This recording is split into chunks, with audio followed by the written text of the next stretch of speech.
Good morning ka-random. Ang pag-uusapan natin today is yung emergency na power para dito sa inyong pocket wifi.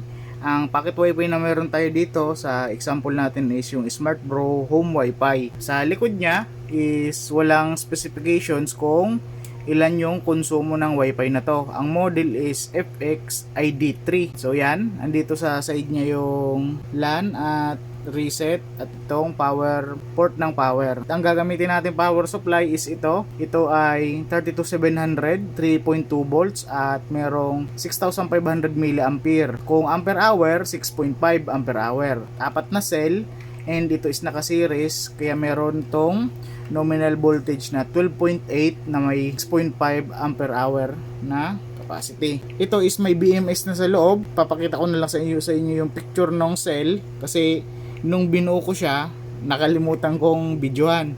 So yan, makikita nyo naman, yan gray yung cell, tapos yung picture ng specs ng cell is nandun din. Ito is 32700, mas malaki ng kaunti sa 32650. Tapos, ang linagay ko lang na port is itong female. Ngayon, i-check natin kung ilan yung konsumo ng wifi na to sa ganitong power supply. Tapos, kukumputin din natin kung gaano magtatagal or ilang oras ba mapapatakbo ng battery na to itong wifi na to. So take note lang, per wifi is iba-iba yung consumption.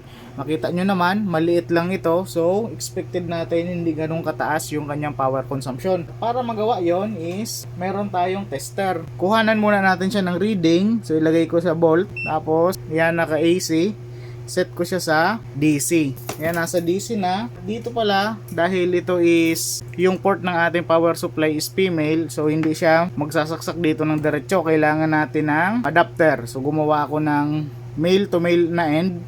So technically ginawa ko lang is yung pula is pula and itim is itim para mai-plug na natin to dito at mai-connect na natin yung power supply punta dito sa wifi. Ang gagawin muna natin is kukuha na natin ng voltage reading. So yan, dito sa meter, taasan natin kaunti ng brightness. Kuhanan muna natin siya ng reading para makuha natin yung voltage ng ating power supply. Ito, yan, naka-DC na siya. Tapos kuhanan natin ng reading. Positive sa negative sa labas, positive sa loob. Ayan, lumabas na 13.6. Ito-take note ko na lang yan. 13.6. Lista natin 13.6 volt. Yan, meron tayo ditong whiteboard. So ngayon, nakuha na natin yung reading ng voltage. Isasasak na natin siya dito. Yan, nakita nyo, may power na. Nakadetect na siya ng power. Ngayon, ang gagawin naman natin is kukuha na natin siya ng ampere rating na reading ng amperahe. So, kagandahan dito kasi sa tester ko is may amp siya na DC, AC at DC. So, susukatin natin para makuha natin yung exact na power consumption ng ating device. Meron din tayong cellphone na i-connect natin dito. Tingnan natin kung magbabago yung kanyang power consumption. So yan, for the moment tanggalin ko muna to, yung probe. Tapos set ko sa, dito lang tayo sa 40 amp. Ito ay nasa AC, lipat ko lang sa DC. Tapos, hanapin natin yung positive niya. Ito. Yan, isa lang ikaklamp mo. Pag dalawa yung clamp mo, wala kang magiging reading kasi makakancel niya. Dapat i-isolate mo yung isang linya. Check natin. May value. Ngayon gagawin ko, si-zero ko muna siya para accurate ang ating reading. So yan, zero na siya. Then kumuha tayo ng reading. Yan, sa reading, antayin natin mag-stable. 12.3 ang pinakamataas. Lagay muna siya natin dito. Set aside natin siya dito.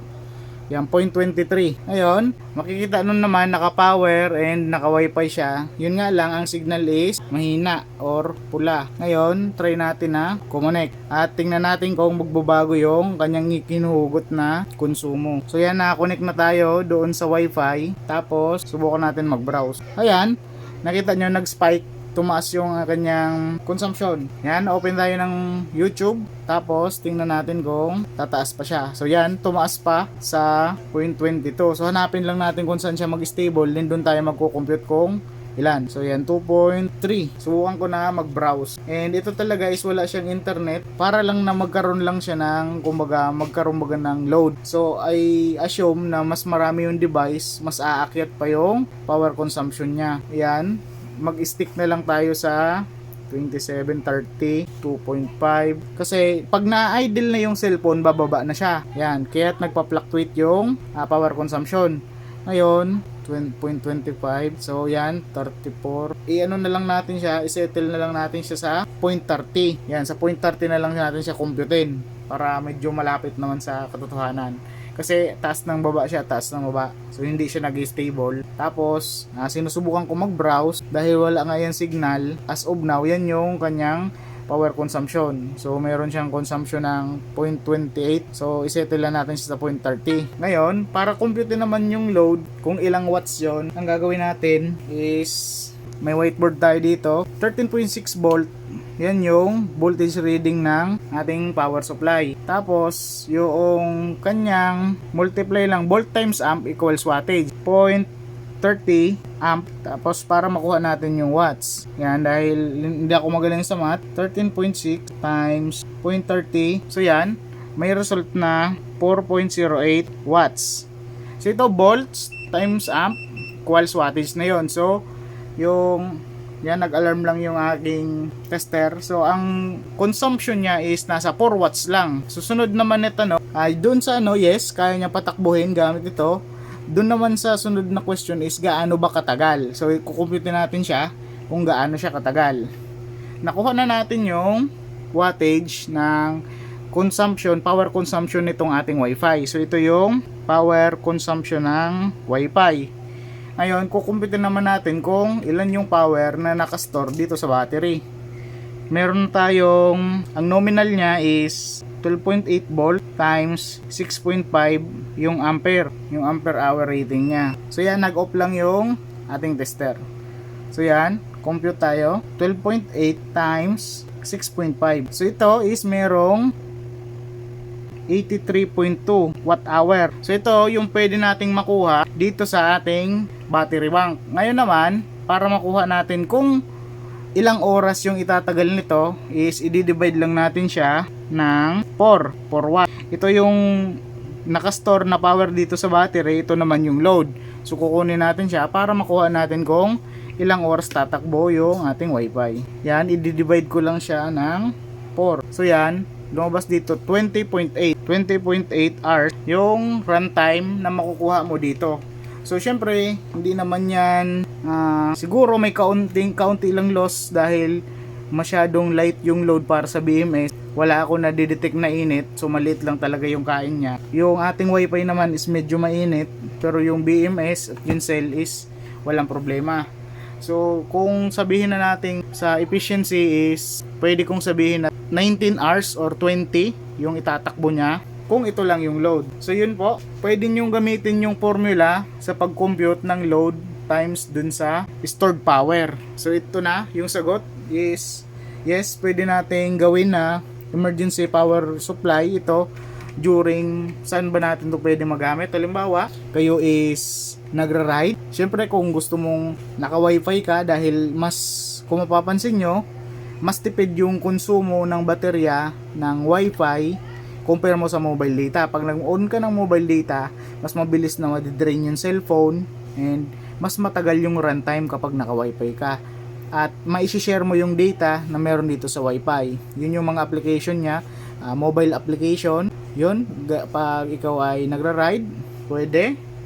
Then kung ikaw ay mahilig magbiyahe ng mayroon kang na connected ka lagi sa internet. At isa pa, yung pinaka-importante is kapag panahon ng kalamidad. So syempre, pag mayroong masamang panahon, usually brown out. So yan, para may idea kayo. So itong isang setup na to is pwedeng magpatakbo ng 20.8 hours. Assuming na mataas yung efficiency. So yan, mapansin natin, hindi siya mainit. And yun, goods na goods to para dun sa ganong application. During emergency application, kayang-kaya and pwedeng gamitin ito as backup or emergency power supply ng ating mga Wi-Fi. So take note, yung computation na yun is para lang dito sa model na to. So kung gagamit kayo ng ibang Wi-Fi, so sabihin natin mas malaking Wi-Fi, hindi ko alam kung gaano din, kung same dito ng consumption or mas malakas. So kung mas malaki ang consumption ng yung load, so magdi-differ yung result. So para dito sa model na to, 20.8 hours yung pwedeng itagal, or sabihin natin 20 to 19 para sort of may buffer tayo sa efficiency kasi hindi naman yung 100 efficient. So yun po, sana ay may natutunan kayo. Pa-like, share, and subscribe ng ating channel, and see you sa next video. God bless and bye-bye.